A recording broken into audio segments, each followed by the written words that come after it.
অনেকে সচিবপুর উপজেলায় দাঁড়িয়ে আছে, কেউ কাকড়াদানি নন, কেউ নাকবাড়ি নন। মাটির মধ্যে কোনো ভেদাভেদ নেই, আপনার মানুষের মধ্যেও কোনো ভেদাভেদ নেই। সেই প্রাচীন খেলা আয়োজন যারা করেছে তারা সত্যিকার অর্থেই ঐতিহ্যগত একটি গ্রাম। সেই গ্রামের মানুষকে আমি সম্মান, সম্বর্ধনা এবং স্যালুট জানাই, আমি অভিনন্দন জানাই আজকের সেই ক্লাবকে।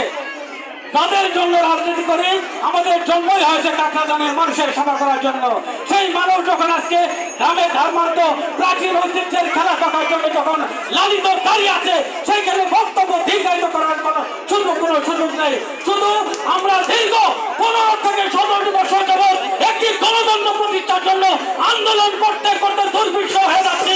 জনগণ আপনারা আমাদের পাশে দাঁড়িয়েছেন, আপনাদের প্রতি কৃতজ্ঞতা ছড়ে আপনাদের নিয়েই যেহেতু রাজনীতি করি, গ্রামের একটি সাংস্কৃতিক অনুষ্ঠানে এই দুঃসময়েও আপনাদের পাশে ডাকে সারা দিয়ে পারি নাই। যেহেতু কাকড়াদানকে ঘিরেই চিন্তা করি, কাকড়াদানের মানুষের সাফল্য চিন্তা করি, অতীতের যেহেতু একতারা বাঁধিও না, দুতারা বাঁধিও না, একতারা বাঁধাইলে মনে পড়ে যায় আমরা একদিন বাঙালি ছিলাম রে।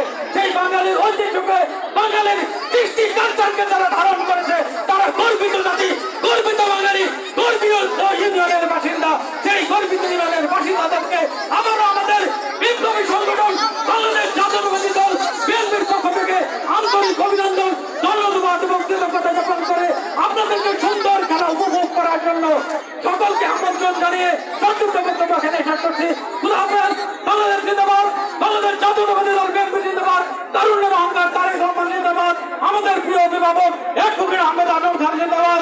এবং এই মাটিতে যার জন্ম বীর মুক্তিযোদ্ধা কাকড়াদানের সিংহ পুরুষ, সারা টাঙ্গালের লৌহ মানব, জননেতা জনাব সাদা সাধু জিন্দাবাদ, জিন্দাবাদ। আসসালামু আলাইকুম।